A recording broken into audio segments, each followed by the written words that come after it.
Good morning. Pleasure to be with you. Everybody knows Dr. Malatras, Dr. Zucker, Melissa DeRosa, Secretary to the Governor, Robert Mejica, Budget Director, also member of the MTA Board. Today's day 62. Feels like just yesterday. Before we look at the numbers, I just want people to recall the context for these numbers and remember what we have accomplished. We were faced with a situation where the infection rate and those numbers were going straight up. That was only 30 days ago that we saw the number of cases, the number of people coming into hospitals, the infection rate, everything was going straight up. That number would have just continued to go straight up. And that's why all the projections, national projections, state projections, local projections, turned out to be incorrect, excuse me, because they were all believing that that line was going to continue to keep going up. What happened is New Yorkers, Americans, changed reality, literally changed reality. They literally changed the path of the virus spread and reversed the spread, and that's what the closed down procedures did, that's what the masks have done, that's what the socially distancing has done. And New Yorkers and all across this country, you saw that number change from that up trajectory to the downward trajectory. That shift in the trajectory reduced by about 100,000 the number of New Yorkers who would have been hospitalized. 100,000 hospitalized. To be hospitalized, you have to be seriously ill. A portion of those 100,000 would have passed away. So all this inconvenience, all this turmoil, for what? To keep 100,000 people out of hospitals. That's for what? And the 100,000 people into hospitals would have overwhelmed the hospital system, would have been chaotic. That's where Italy was. And a number of those 100,000 would have died. So remember that context. And not just for the retrospective, but for the prospective. Our past actions changed the past trajectory. Our present actions will determine the future trajectory. It is that clear. It is cause and effect.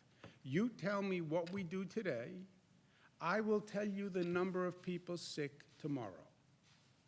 So every day we get up, every day everyone says, oh my gosh, I have to do this again.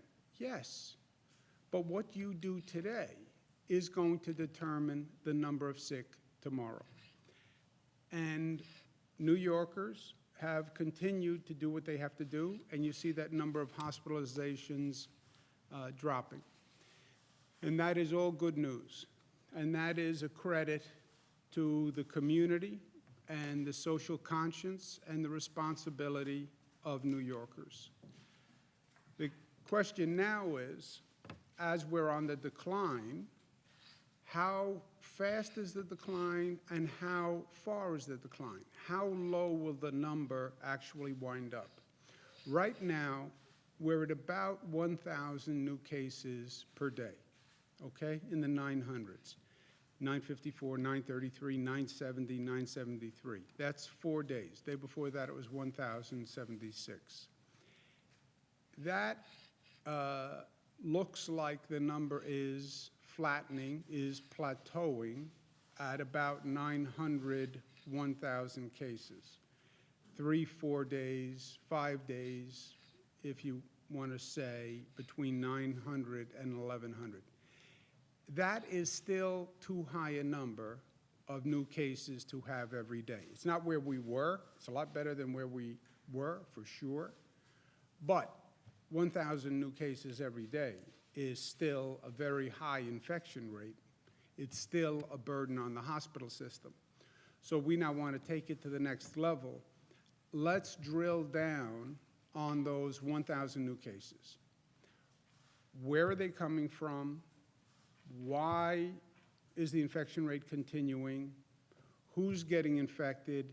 And let's get more targeted in our response, right? We're fighting this statewide, but you have to wage the battle, wage the war on many fronts. It's a statewide battle.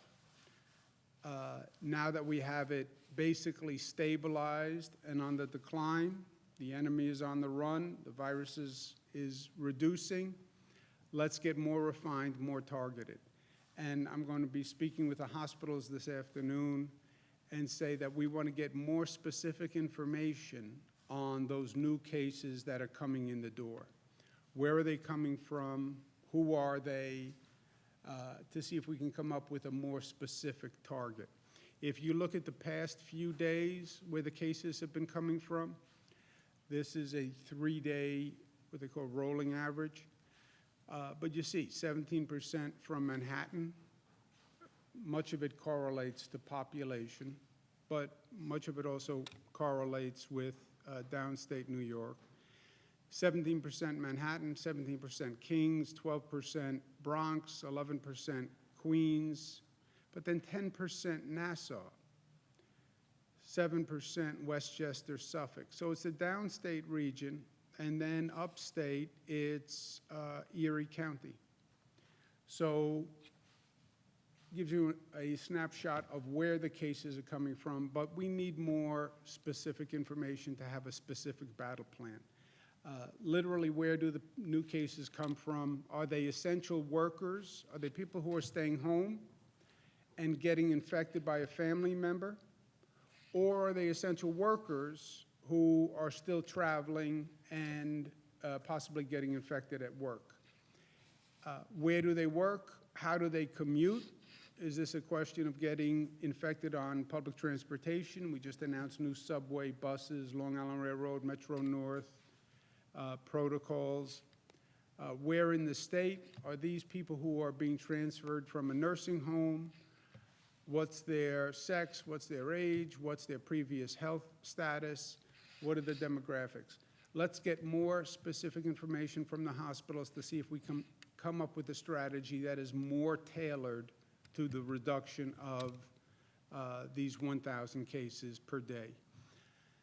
The number of deaths, 289, lower than it has been, but still tragic and terrible.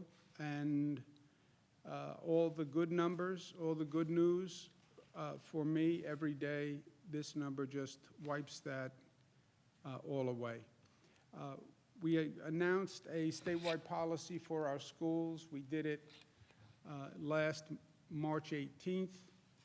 We said that we were going to close schools all across the state, K-12 and higher education schools. We waived what was called the 180-day requirement, which was a state regulation that schools had to have 180 days of teaching.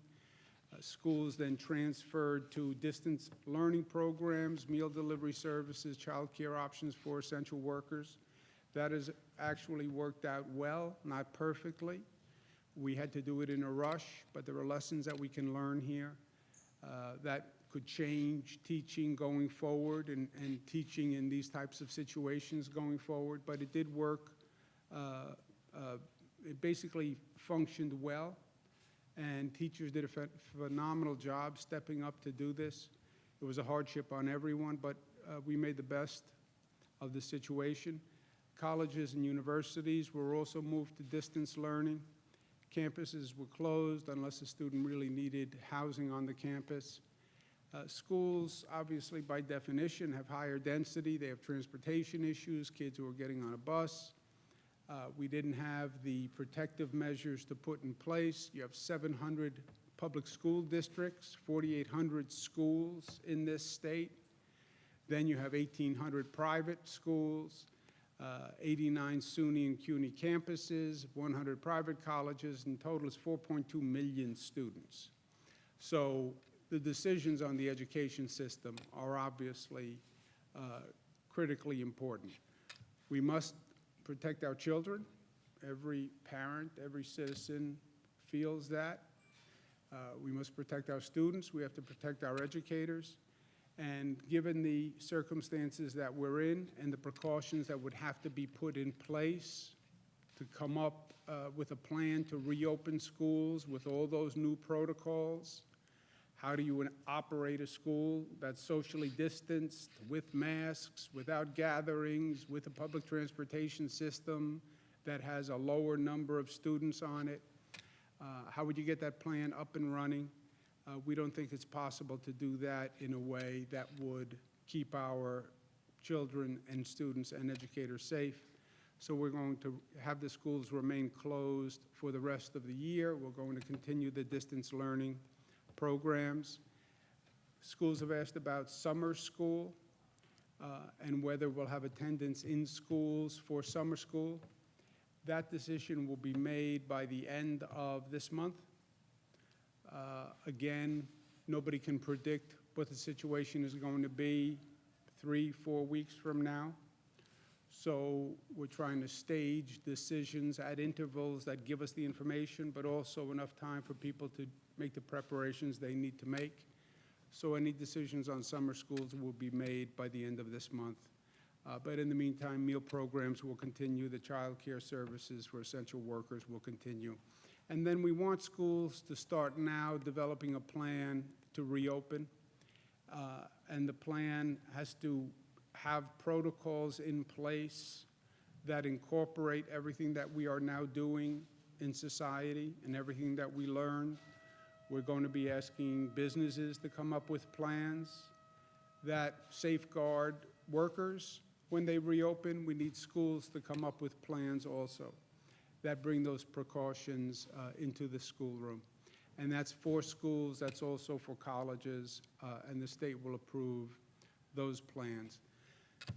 Related issue that we need to discuss and we need to pay attention to, this COVID crisis has caused significant disruption and many unintended consequences and ancillary issues that have developed.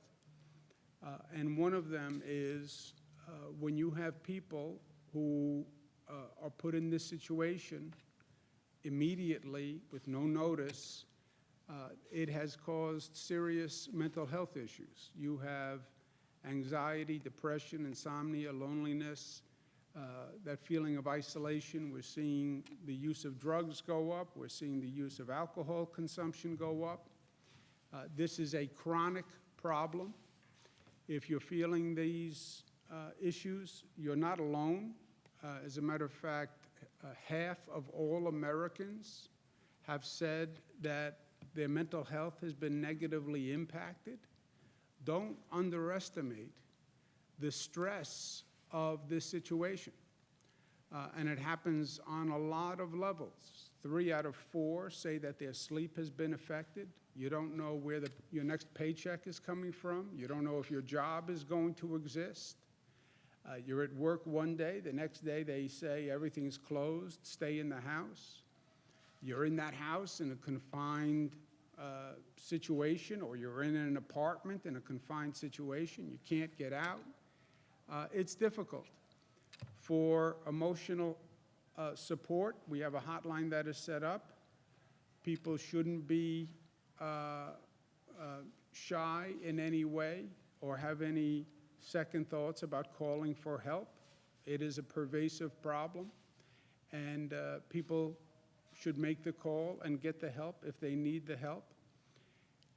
We also see, in line with what we're talking about, a dramatic increase in the incidence of domestic violence. There was a 15% increase in March, a 30% increase in April. March is when this started, 15%, April, 30%. That is a frightening rate and level of increase. Again, New Yorkers in need, we have a domestic violence helpline, 844-997-2121. You can call, just discuss the issue. You don't have to give your identity. You don't have to say where you live. But people who need help should reach out. There is no shame in reaching out and saying, I need help. This is a national epidemic. It's a statewide epidemic. Ask for help, and we're here to help. We're especially concerned about these issues for frontline workers. I mean, just think about what the frontline workers are going through. Think about what the healthcare workers are going through. They're working extended hours. They're seeing a large number of people die. They're working in very frightening situations. They're worried about their own health. They're worried that if they get infected, they then have to go home, worry if they're infected, are they bringing that infection home? So this is a terribly stressful, difficult time, especially for the frontline workers. And we want them to know that we not only appreciate what they're doing, but we're there to support them, right? Saying thank you is nice. Acting in gratitude is even nicer. So we have a special emotional support hotline for our essential workers. And we're also going to direct all insurers to waive any cost-sharing copay deductibles for mental health services for essential workers, which means the mental health services will be free for frontline workers. And they'll be at no cost. And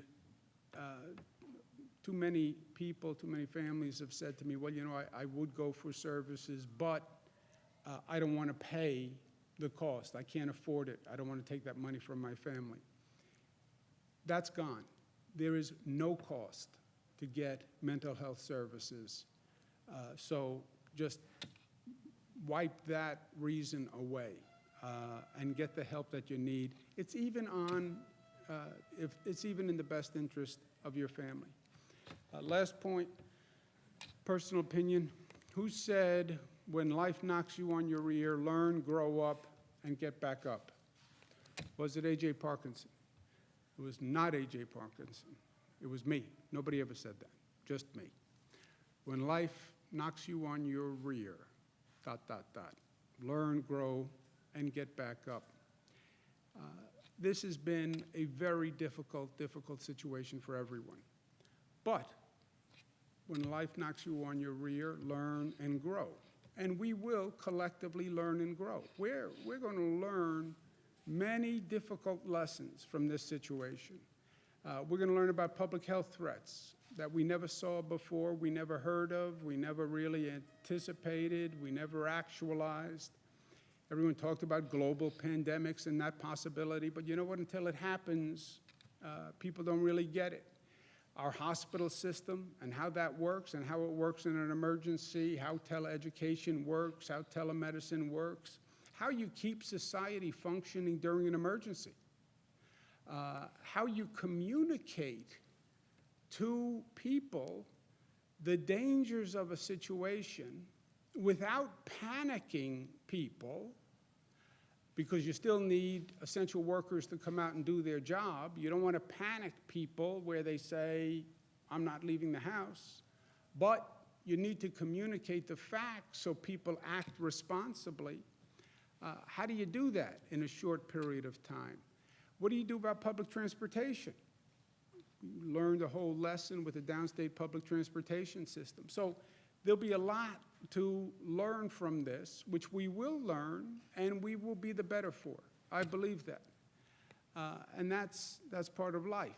In the meantime, we have to go day to day, and we try to make the best of a bad situation. You try to find that silver lining through the dark clouds. All of us try to do it in our own way. Everybody is struggling with it in their own way. And that's all across the board. In many ways, this is the great equalizer. It doesn't matter who you are, where you are. This impacts your life dramatically. But personally, if you work at it, maybe you can find a little silver lining. I'm sitting there last night with my daughter, Michaela. She's my baby. The baby is now 22. And she says to me, you know, Dad, think about it.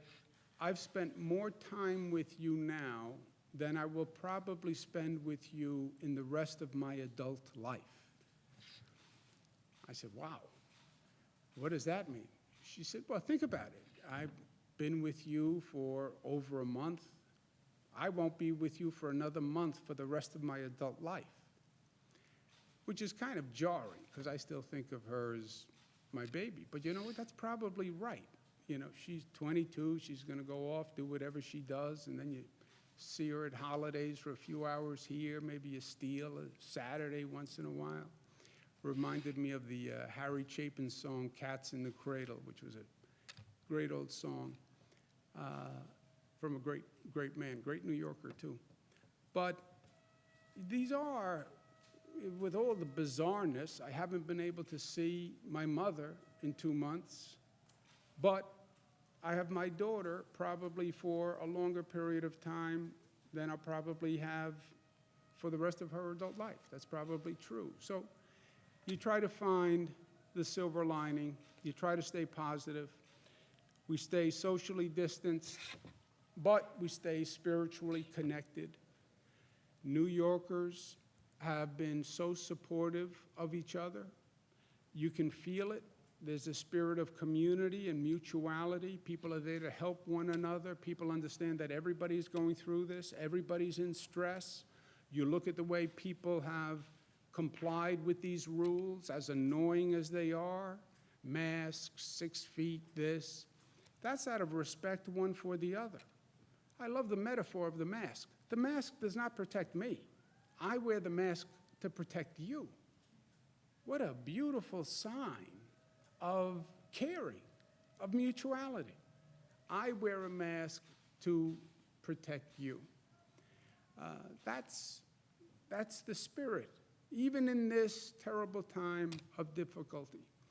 So yes, you can be socially distanced, but you can be spiritually connected and closer in ways you've never been before. And I believe that's where we are. Because we are New York tough, which means tough, smart, united, disciplined, and loving.